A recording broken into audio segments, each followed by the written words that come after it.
O negócio é o seguinte, episódio 2. Você gosta de literatura? Você gosta de livro? Você gosta de ler? Hoje eu trouxe uma pessoa maravilhosa, especial. É o cara que cuida dos meus livros e tem um lugar maravilhoso aqui em Santos. Olha, eu tô numa cadeira privilegiada. Eu tô mais ouvindo essa história hoje, desse papo de vocês. E o lugar realmente, para mim, é um oásis no Gonzaga. Eu já te falei isso. Mas apresenta o nosso convidado mais do que especial aqui. É isso aí, Zé Luiz Tarran, meu xará. Eu chamo ele de xará porque a gente é xará, mas a gente acabou se conectando dessa forma. É um oásis. A Realejo é um oásis no Gonzaga. Eu acho que você é um oásis na literatura brasileira. E tem uma coisa ali muito especial, é o cuidado que você tem. Aliás, hoje meus livros ficam com você cuida bem deles.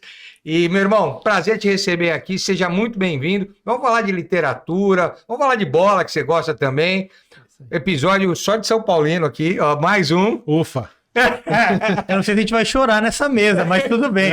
Vamos lá, vamos relembrar, tem coisa boa para relembrar. Bem-vindo, xará. Olha, muito obrigado aí pelo convite, xará, e é um prazer discutir ideias. Eu adorei vocês falarem oásis, porque a minha empresa, as pessoas dizem que é resistência, resiliência, e essas coisas para mim, elas são ligadas a sofrimento, ligadas a uma queda de braço que um dia você vai perder, você está lá resiliente. Não é nada disso, eu trabalho porque eu gosto do que eu faço, não é uma missão pesada, eu desenvolvi um olhar talvez de cronista, vivendo no dia a dia de uma livraria de rua.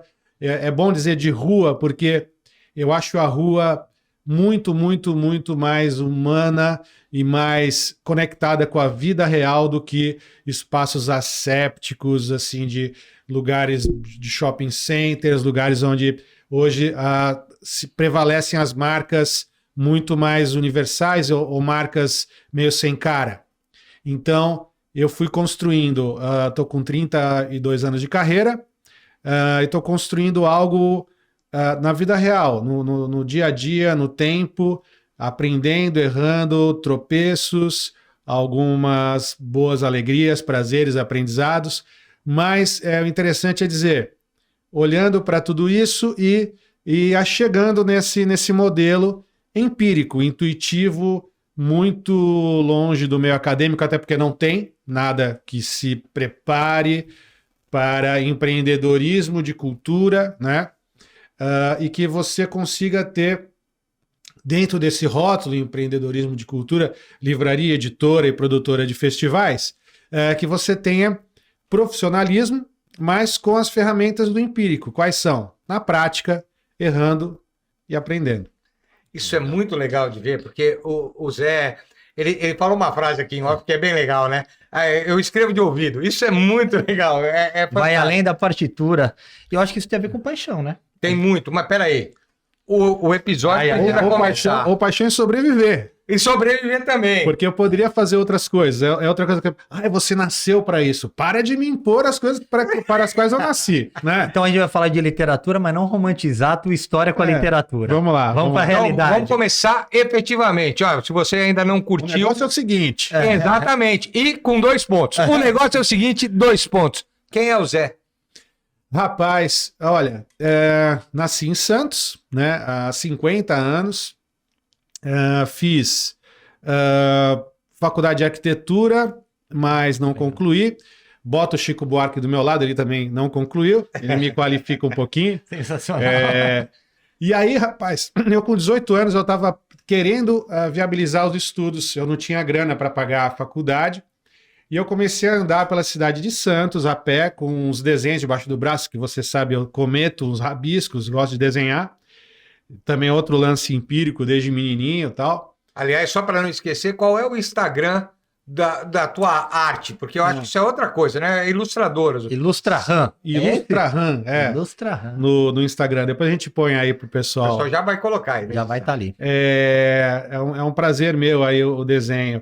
E aí, eu pensando no desenho, eu falei, puxa, se eu fizer desenhos que fiquem de pé, assim, estruturar prédios, né? Desenhar, acho que vai me dar mais, sei lá, consistência, vão me levar mais a sério. Porque a arte nunca foi muito, e ainda não é, tão levada a sério assim no Brasil, né? O artista brasileiro precisa fazer talvez correr mais e nadar mais profundo do que passar uma arrebentação mais difícil do que artistas em outros países mais desenvolvidos, né? Mas voltando lá, eu estava procurando emprego para bancar uma faculdade que eu acharia que seria mais aceito, mais com seriedade. Eu pensei em arquitetura e gosto até hoje de arquitetura. E aí bati na porta de 10 lugares, Xará. Fui na... Olha, eu vou falar as marcas que não existem mais, hein? Vamos. Fui na Mesbla. Eita, saudade. Fui na Fotótica. Fotótica existe? Não. Não, né? Não sei. Fui em locadora de vídeo, imagina. Não, Não essa existe, com certeza não. né? Só tem aqueles meninos lá na Buco de Araújo. E fui na livraria Iporanga, que ficava junto aos cinemas, aquele complexo da Ana Costa. Namorei muito ali. A Art Deco, lá era um lugar classicão, né? E é um lugar que fazia total sentido na cena cultural, a Cinelândia, né? Sim. Cinelândia. Que é uma das perdas da cidade para mim. Junto com o Parque Balneário original, essa Cinelândia era um ponto de boemia e arte e cultura muito legal da cidade, que foi substituído por algo muito menos interessante, muito menos até, não acho que tenha sido um grande negócio para a cidade. É um bom negócio para alguns empreendedores, como sempre há nas histórias das cidades, né? E então eu estava lá na livraria Iporanga e fui pedir emprego. E eu não tinha telefone. Eu tinha telefone de uma vizinha. E aí eu falei, tô procurando emprego, parará, minha mãe é professora. 1990. 1990, E aí eu fui embora e recebi um recado de um desses 10 lugares. E o recado é o seguinte, um tal de José Pedro te ligou para você ir dar retorno a um emprego. Eu falei, mas eu não tive nenhum Zé Pedro. Não lembro. Deixa de ser braço curto, a vizinha. Vai lá e procura. Aí não sei se você perguntou quem é o Zé, mas eu tô indo por essa história que eu acho legal. Sim. E aí eu tive que ir nos 10 lugares de novo. E recebi 10 nãos dos 10 lugares. Na livraria Iporanga, que eu retornei, tinha um cara lá no caixa, pelas 2 vezes, que era o dono, uma figuraça, assim, o Luigi. E aí ele falou, olha, não fui eu não que ligou. Mas você falou que você gosta de ler, tem mãe Paraná, desenha. Falei aquele pacote, né, de quem sou eu. Claro. Quem sou eu? Desenhista, filho de professor, falo razoável, tento me comunicar. Faz o seguinte, eu não tô precisando, mas começa amanhã. Eu falei, porra, então tá bom. Daí eu esqueci o recado, né? O cara falou sim, fui lá trabalhar, balconista, passei na faculdade,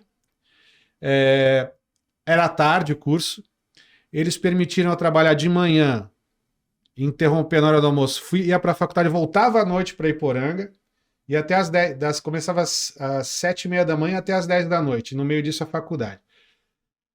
Quando passou 1 ano e pouco, o próprio Luigi me fala assim, você não quer entrar de sócio? Meu pai tá saindo, tá cansado, e ele quer passar para você e para o outro amigo meu do financeiro, ficar nós 3 aqui.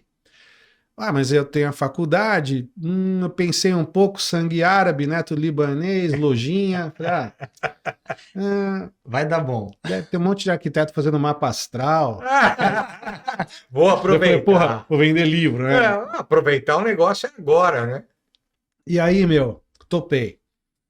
Fiquei, botei uma graninha, falei com a minha mãe, tinha um terreninho lá, trabalhei mais 4 anos sem receber 1 centavo para completar a minha 25% de participação lá, por 4 anos sem receber, vivendo na casa dos pais, com 19 para 20 anos, eu estava, 20 anos. E aí, depois de alguns anos já sócio lá da Iporanga, com o Luigi, eu tô num botequim com ele falando, puta história, né, que tu teve aqui. Eu falei, não, minha história foi uma teimosia e tu cedeu. Não, eu nunca te contei. Ele era bem distraído, né? Nunca te contei o que aconteceu. Eu falei, não sei, fala aí. Na primeira vez que você foi lá na Iporanga, tinha um amigo meu no balcão. Eu falei, tinha? Tinha, o Armandinho. Então, o Armandinho, quando você virou as costas e foi embora, ele falou: dá o telefone do menino aí que eu fui com a cara dele. Acho que eu tô precisando de um barman, um garçom, no meu bar chamado Zé Pelim. Era o Zé Zé Pedro, Pelim. era o Zé Pedro. Era o Zé Pedro. E aí o do Zé Pedro virou Zé Pelim, era Uau. um recado torto. E aí acabou rolando essa história toda a partir de um desengano de um recado e tal. E aí dali em diante eu tô aqui falando com você depois de 30 anos. Acabou Iporanga, criou a Realejo, que era aí construída toda em cima das minhas ideias, né, e tal. E para você ver que às vezes, cara, você nasceu para... Eu não sei para o que eu nasci. Eu sei que eu gosto de me comunicar. Talvez a intuição seja um dos pilares da coisa toda, mas com tentativa de observar, oportunidade, a questão dos ancestrais árabes, não sei, né? Tem muita coisa misturada aí para a gente tentar filtrar e entender quem a gente é. Então, quem é você? Estou tentando descobrir ainda, mas eu acho que é uma missão difícil para todo mundo. Começamos com uma filosófica e tivemos uma história super bacana de conhecer. É uma história de desencontros. Eu chamo de desorientação vocacional. Desorientação. Essa é a minha historinha aí. E é muito legal olhar para isso, porque talvez você tivesse hoje um bar e não a Realejo. E eu estaria mal, porque do jeito que eu gosto de boteco, não sei não, viu? Ia tomar o estoque. Eu acho que é melhor ficar do outro lado do balcão mesmo, como cliente. Porque... Mas a Realejo, ela tem esse lugar de encontro, porque eu lembro do último... Rapaz, Emociona. Emociona. A última cerveja que eu tomei lá foi com o nosso saudoso Pascoal. Rapaz. E eu sentei ali e eu fui conversar com você. Não, na verdade, a minha esposa estava rodando pelo Gonzaga e falou: vou tomar cerveja com o Zé. Sentei lá na Realejo. Eu botei o botiquim dentro da Realejo, Exatamente. Né? É verdade. Não foi tão desencontro, não. Desagou bem esse negócio. Estou bem controlado. E aí encontrei o Pascoal. E chegou um outro amigo que também foi lá e começou a conversar com o Pascoal. Então você criou assim, esse oásis, ele é mais do que um oásis, é um ponto de encontro, talvez os desencontros da vida. E aí trazendo um pouco da poética para a prosa do cotidiano. Sim. Você foi fazendo essa história e o Zé talvez seja esse hub de pessoas e sonhos e lúdico. Eu acho que isso tem o seu valor real mesmo, né? De você conseguir estabelecer afinidades, aproximações, conexões, né, Xará? Isso é algo importante no mundo, sei lá, que está um pouco frio também. E essa previsibilidade, ela pode ser quebrada por essas relações mais humanizadas, né? Eu acho que isso pode ser realmente um fator de desempate. Por que você vai consumir no determinado... uma livraria... ou você vai ficar na sua casa xeretando a Amazon. Na Amazon é o algoritmo que vai te reger, né? Ou você quer um encontro humanizado com um livreiro que vai ser ele, entre muitas aspas, o seu algoritmo. Sim. O que você prefere, né? Eu sei que vocês podem estar utilizar como uma ferramenta. Eu brinco que na web eu preferiria optar por coisas chatas fazer pela web, imposto de renda, material escolar, coisa chata, né? Agora, coisas que, como a gente falou, lúdicas e que possibilitem um encontro com um grande amigo, tomar uma cervejinha enquanto vê os livros, que a gente botou isso no café dentro da livraria. Parar com o filho no dia do chorinho, que Exatamente, é maravilhoso. O chorinho que acontece há quase 18 anos, todas as delícia, sextas-feiras. Uma delícia. Então a gente viu muitas histórias acontecendo lá, e claro, a nossa busca é por viabilizar os negócios, a empresa, mas com o pacote old school, um pacote humanizado, um pacote de surpresas, de relações reais com as pessoas. Quebra-paus também. A gente quebra pau com o cliente, volta e meia. Ué. Mas a cultura tem esse enfrentamento do ponto de vista de desenvolver, de ampliar a sociedade.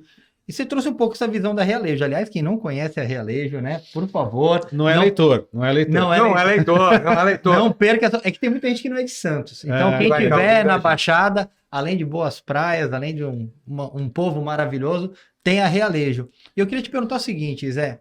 qual o grande desafio da Realejo? Você trouxe um pouco dessa perspectiva. Para você, qual o maior desafio que você vê da Realejo e da cultura? Já emendei duas aí nessa história. Então, o da Realejo e esse desafio da Realejo se mistura com os meus desafios, porque a Realejo ela tem que ter uma relação de identidade comigo, de personalidade. Eu brinco que lá tem os meus defeitos e acertos, né? Então, os títulos à venda lá passam por um crivo, uma curadoria, na qual eu divido em 3 pilares, vamos dizer assim. O cânone, que são os livros importantes, históricos, né, que você precisa conhecer. Você não pode ser uma combustão espontânea.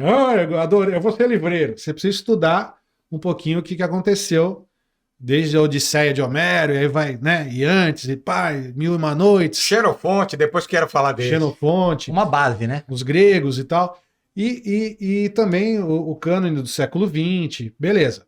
Tem os livros da moda, que também são os livros que te demandam, mas aí eu tenho um pouquinho de cuidado para não ficar tão, sabe, na mão disso, mas tem que estar ligado nisso. E tem os livros que a gente gosta, que às vezes não estão nem tão dentro do cânone e não tão dentro da moda, mas tem conexão com a gente.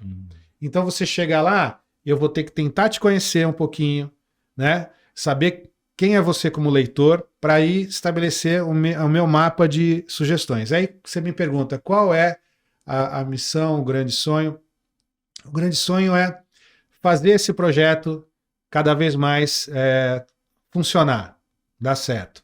Equilibrando com o mundo ultra rápido que é o de hoje, tentando mostrar que ler, sobretudo no papel, eu vou explicar que isso não é ser nostálgico.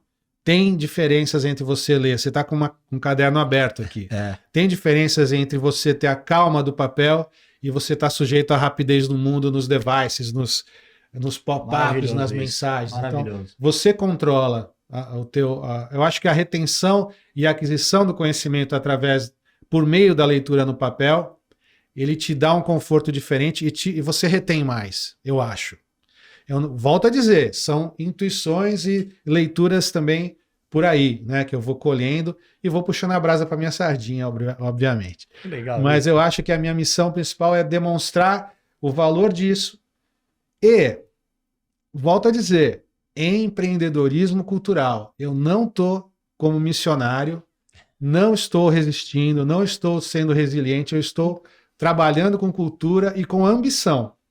Quero ganhar dinheiro. Porra, sabe? Não é um Don Quixote da literatura. Nada.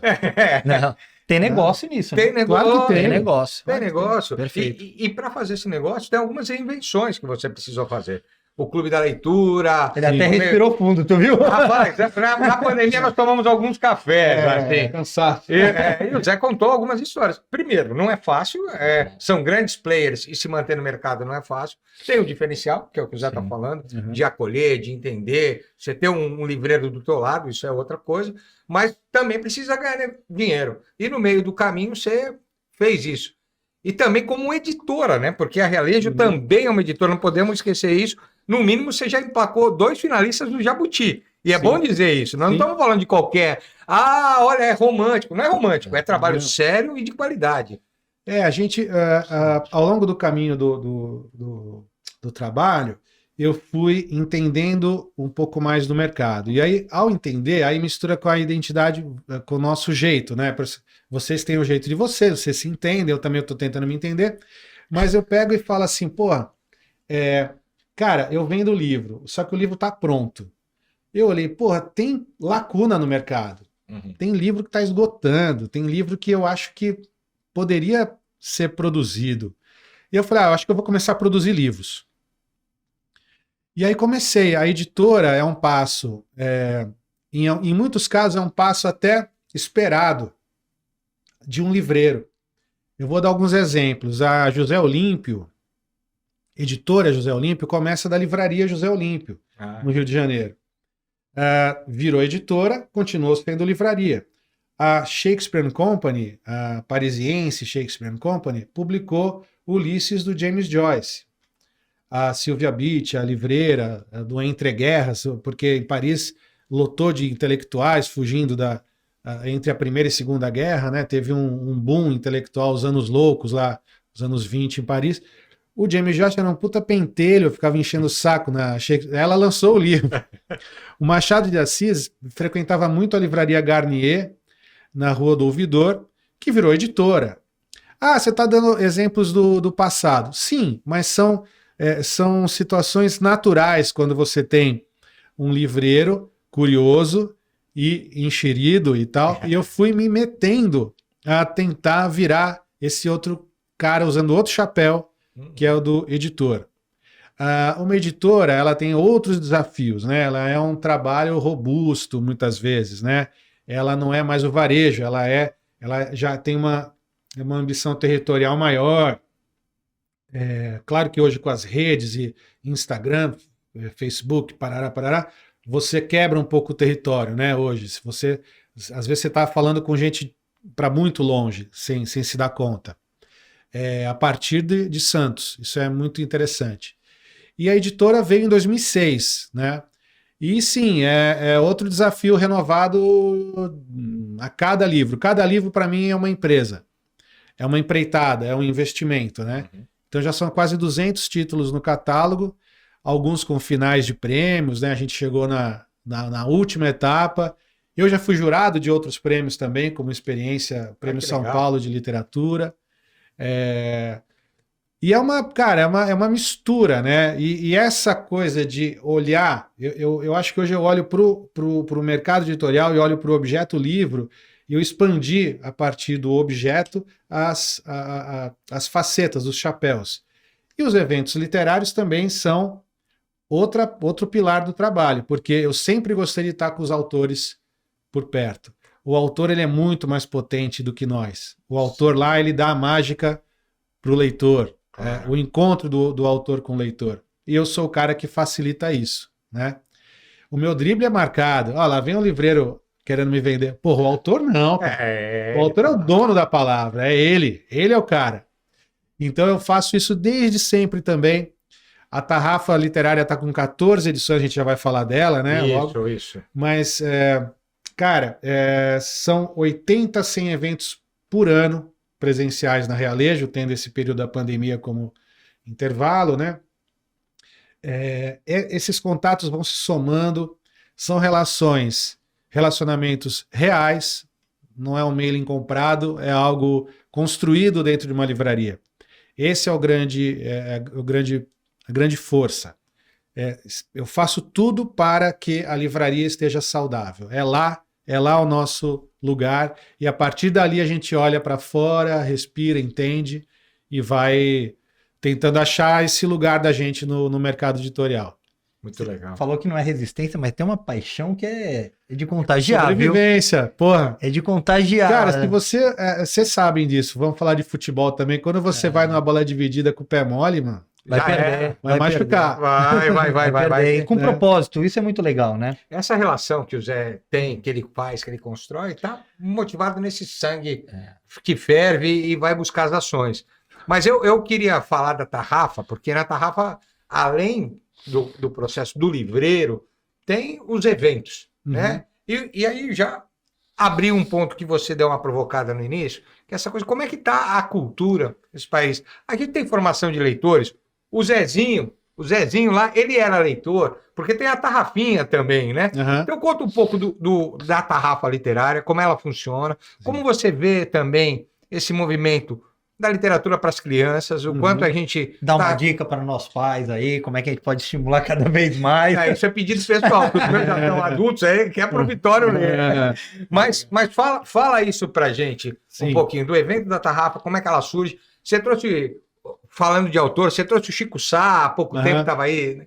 Enfim, conta pra gente da Tarrafa, para quem não conhece. Acho que contextualizar o que é Tarrafa para quem não é de Santos, da Vamos Baixada. Vamos lá. A Tarrafa é uma rede de pesca manual utilizada pelos caiçaras. Usa-se, Nós dois jogamos tarrafa. Isso é importante. Olha aí, que legal. Nós somos neto de pescador. Elementos da cultura regional, né? Tem que segurar a Que funciona- chumbada, tem Isso, que puxar então. as Você braçadas. tem que saber, tem o movimento de atirar, Isso. segura com a boca, brá. E Esse isso, teu movimento já tá errado, porque não é aqui, é aqui, ó. aqui é assim, eu só vou bater no microfone. Cara, Essa tarrafa não vai abrir, acho que ele não vai tarrafa não abrir. abre. a gente tá no mundo metafórico. E aí as pessoas perguntam, mas tarrafa literária, eu não queria uma sigla, como tem a Flip, com Super todo legal. respeito, mas a Festa Literária Internacional de Paraty. Eu acho que eu não queria ficar com uma sigla que fosse lida como uma franquia. Eu acho que a gente tem muita identidade, muita história aqui na nossa região também. Sacada ótima. E eu acreditei em Santos, no protagonismo Claro. histórico da cidade de Santos, né? E essas praia histórica, urbana, do lado da capital, tem os nossos elementos muito fortes aqui.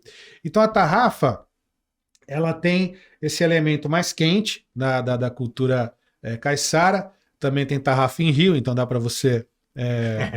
Ampliar. não é tão localizado.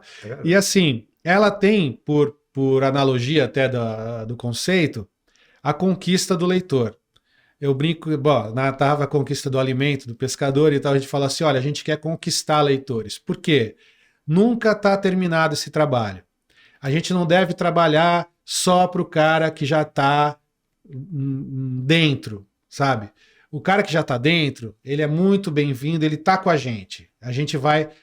O segredo é a gente calibrar o nosso discurso para o cara não intimidar o novo leitor. Existe um novo leitor, aí eu vou emendar, vocês perguntaram sobre a cultura no Brasil. Isso. É claro que a gente está andando para trás. É Perfeito. claro, sabe? É claro porque o mundo inteiro está colapsado, muita informação e pouco conhecimento, poucos orientadores mesmo. A gente está perdido por onde buscar informação. Tem muita armadilha, muito fake news. O ocaso ou o declínio, a agonia do jornalismo é um grande problema para o mundo, sabe? Se você desconfia do The Guardian e você acredita no fake news do tio do pavê, você tá ferrado. E o cara fala, o que é The Guardian? O que é New York Times? O que é Folha? Sabe? Quando você relativiza tudo, você tá perdido, você volta para a era medieval, entendeu? Então, assim, a cultura está dentro disso. Por isso que eu falo do livro. No livro não tem fake news. No livro você vai ter a calma. Só que o livro vai te pedir algo em troca também. Concentração. E o bem mais precioso que é o tempo. O tempo. Mas como a gente usa o nosso tempo? Você pega aquele italiano da sociologia do trabalho, Domênico de Masi. ele fala, olha, você não precisa ficar, né? Eu vi uns roda-viva com ele. Sim. Você não precisa ficar 15 horas no escritório. Nem deve. Porque senão a tua mulher vai começar a olhar para o encanador, ele fala. Exato. Então você fala, olha, há 100 anos, para tomar um banho eram 2 horas, né? Você que até o poço, ele falava, vai até o poço, esquenta a água, pega, anda no ombro, vai até a tina, joga. Hoje você, bicho, 10 minutos ou até menos você já está resolvido, se você for um cara expedito lá, prático na... E aí o tempo é um bem precioso, mas, o livro exige isso da gente, um pouquinho de dedicação. É que nem você aprender um esporte, ou que nem você a conversar com seus filhos. Você não pode transformar essas coisas em chateações, obrigações e tal. Não é uma atuação passiva o Né? livro, né? Você tem Então. que ter essa troca, né? Exatamente. Então, eu até brinco que eu tenho uma dieta cultural que eu sigo, que é assim, um livro sempre está comigo, para mim. Eu não tenho método nenhum, é o livro que eu estou a fim de ler. Aí eu leio as coisas técnicas que eu preciso para me atualizar, eu classifico não como leitura da mesma forma, mas eu vou consumindo informação. Eu vejo uma série que eu acho mó legal, assistir séries também, que muitas nascem de livros também. Sim, né? sim. Brinco com o meu filho caçula, a gente joga um pouco de videogame, jogo futebolzinho, botequim, trabalho, família, mulher, filhos, mãe um pouquinho tá brigando comigo, mas aí a gente vai dividindo tudo, clientes. E, cara, dieta cultural, se você não tiver dedicação, não vai rolar. Né? Dieta cultural, adorei uma dieta essa. cultural. Acho que é uma boa dica. E a cultura vai mal por isso. E outra, não tem jeito, a gente não pode escapar disso. Quando os líderes do país, eles atrelam adquirir conhecimento com algo de chato, desinteressante, um livro amontoado de palavras junto, que é isso? Que maneira chula de descrever o que é um livro, né? Então, eu acho que passa por aí. Eu vou te interromper, porque eu fiz algumas pesquisas aqui, apesar da gente ser amigo, eu fiz algumas pesquisas. E eu fui ler. Sua vida está aqui agora. Meu Deus. Olha, foi legal conversar. Já deu. Xará, bom, primeiro que eu gosto muito, eu acho que você tem que escrever mais, e já a gente fala do que vai vir aí, provocação. Mas olha esse texto. O conhecimento e a cultura ficam mais inacessíveis e as armas mais acessíveis. Livros longe, armas perto. Quero, como livreiro, a proximidade do leitor e a distância do atirador. No meu mundo ideal, os professores seriam os ricos. Imaginem viver nesse mundo. Uma proposta nada modesta. Eu tirei esse do seu blog. Uhum. E aí você está trazendo, me veio isso agora, Sim. porque tem uma verve tão forte na cultura como transformadora da relação humana. Porque cultura e relação humana, na verdade, o lúdico vem antes da cultura. E a gente vai se perdendo nessa relação. De usar o tempo como você trouxe, de uma forma linda, poética, que é tudo faz parte desse meu cotidiano, e quando eu estou presente nesse cotidiano, é que eu posso experimentar a cultura que eu estou vivendo. Com criticidade, entendendo o que está acontecendo. Então, eu queria que você comentasse isso, esse texto, que eu achei brilhante. Capturou muito bem, muito bem. Ficou bom, deu credibilidade você lendo. Não tinha esse peso até então? Vou falar com o Xará e a gente faz aí uma dobradinha. Mas é o seguinte, cara, é isso, né? Essa ilusão da arma, essa analogia entre falar que no lugar da arma, no lugar do livro, da biblioteca, o clube de tiro, para quê? Hoje a violência ela se instala de tantas outras formas. As armas elas eram predominantes quando não tinha um tabuleiro econômico do mundo como ele é hoje, né? Os embargos, as guerras surdas entre países, a diplomacia, que é algo bonito de você observar e é algo difícil. Eu tinha na minha memória, a gente tinha casos na pandemia, apesar de se pedir máscara, caíram várias máscaras, né? E eu vi aquele desembargador sendo autoritário, indo contra o bom senso, Sim. né? E eu sempre pensava na figura do desembargador. Eu nem sei o que tanto que esses caras estudaram. Aí eu vejo um Ernesto Araújo, aquele cara que era ministro das Relações Internacionais, né? Falando um monte de coisas totalmente fora do esperado e fora do correto, fora do que é necessário para o cargo. E aí a gente vê um mundo meio bagunçado nas suas relações, né? Sim. E eu acho que os professores, sim, eles são um tesouro, né? Eu acho que a gente precisa grifar essas coisas. Sim. A gente precisa iluminar essas coisas, essas profissões, essas atuações e botar o dedo na cara. O isentão tá fora de moda, eu acho. Esse papo, não, eu vou ficar bem com todo mundo. Acabou, velhão. Olha onde o Brasil tá hoje. A gente tá... eu sei que esse programa vai ficar na web, ele não tem tanto a questão temporal, né? Sim, sim. Mas nós estamos hoje, só para grifar, né? Próximo às eleições. Sim. De escolha de presidente do Brasil, e o isentão tá fora de moda, cara. Eu trabalho com cultura, eu não posso ficar passando pano. E já quero emendar nisso, assim, você falou dos professores, tem uma homenagem aí à sua mãe, acho que isso vai relevar um pouquinho mais a tua relação com ela. e nós, Opa, como educadores, como formação, a nossa primeira é professor, e o Luiz fez esse pedido para falar da tarrafinha também. Sim. Como é que a gente fomenta na nossa casa? Como é que a gente ajuda a criar novos leitores? E queria emendar também que você trouxe uma coisa de agenda da correria do dia a dia, que muitas vezes a gente não tem tempo para estar com o filho, não, né, tá no futebol, tá com a mãe. A literatura pode ser um encontro também para casa, né? Pode ser um grande convite a encontrar o pai com o filho, a mãe com o filho, o avô, quem quer que seja, para desfrutar da cultura, também no aspecto social de encontro. Então, só adendo aí. Boa. Então vamos lá, tarrafinha. Tarrafinha é uma célula dentro da tarrafa para as crianças. A gente costuma trazer o autor de uma determinada obra que a gente também estuda para trazer.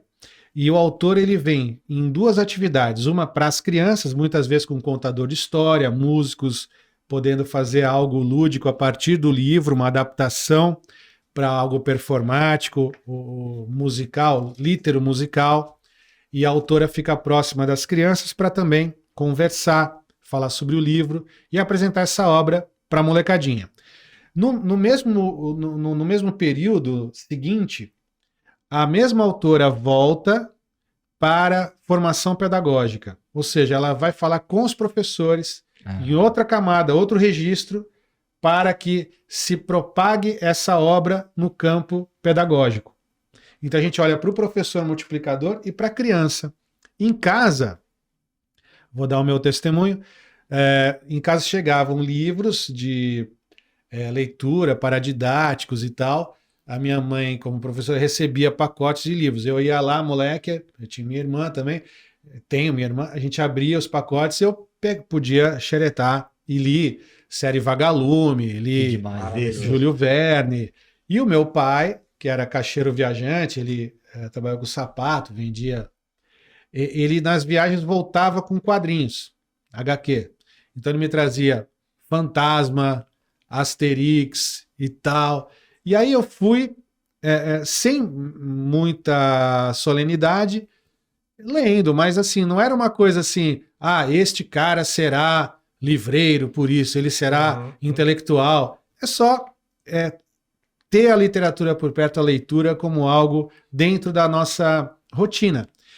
E eu brinco, isso é normal, é chavão, mas casas que tenham livros, essas casas têm muito mais chance de ter leitores. E se você falar para o teu filho, olha, não mexe naquela estante lá, você não pode olhar. Aquela lá você não mexe. É lá que o teu filho vai mexer. Então você bota uma armadilha do bem ali e quem sabe ele vai começar a ler. É uma equação meio óbvia, né? Que tendo livros, a gente tem acesso. Mas claro, muitas vezes a gente espera o filhos, contrário, né? Eu sempre lia para eles. Nunca criei. Tem gente que cria história para os filhos. Eu nunca tive essa... Talvez por ter tanto livro sempre perto, né? Mas a gente sempre lia, sempre lê, né? E força um pouquinho, porque, o mundo tá cheio de diversão, de dispersão. Sim. Então você tem que ter um pouquinho também de condução nisso, né? Se você deixar muito à vontade, talvez... O estímulo não chega.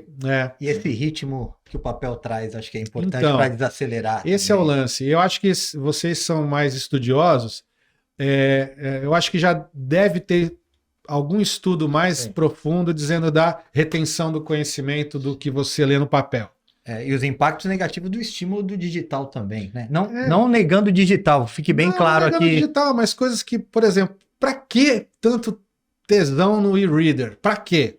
Se o negócio acaba a bateria, cai de quina, cai café dentro. Cara, eu tenho livro comigo, é mó legal. Mas eu posso ter 400 livros. Beleza, 1000, mas você vai esquecer o que está lá dentro. Você tem que ter muito mais disciplina para buscar e para terminar um livro. Eu acho que você abandona muito mais leituras. Eu lembrei no vídeo da Porta dos Fundos, quando o cara vai virar correspondente internacional. E vocês não viram esse vídeo? Acho vale que a não. pena. Vale botar no QR Code. Depois o Pietro vai colocar no QR Code um link para vocês assistirem esse vídeo.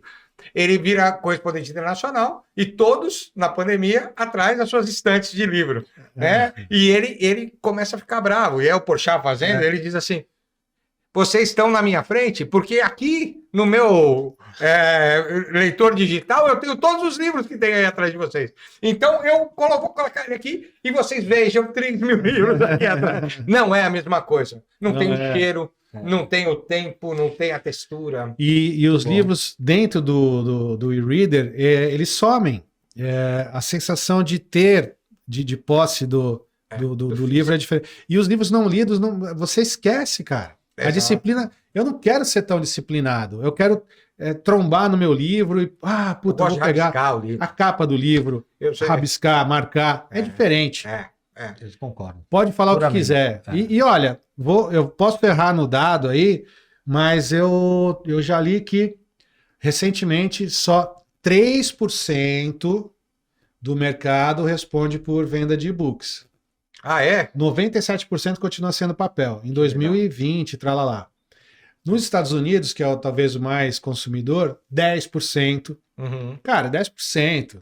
Não É é, muito Eu achei que seria muito maior. também achei que Não, era muito maior. é muita fumaça e pouca labareda. Ler é remédio também. Porque Uhum. é para a alma. Eu gostei da coisa da dieta cultural, né? Que você Eu trouxe. E um adendo, né, terapias que todo mundo deve fazer. A minha terapeuta me indica leituras de livro para diminuição de ansiedade, lado emocional, e ela me traz isso como um caminho muito interessante também. E eu acho que a gente que tá Legal. ouvindo, tá vendo isso, que é bem bacana aqui. O Zé, ele tem essa capacidade mesmo de uma absorção de cultura muito grande.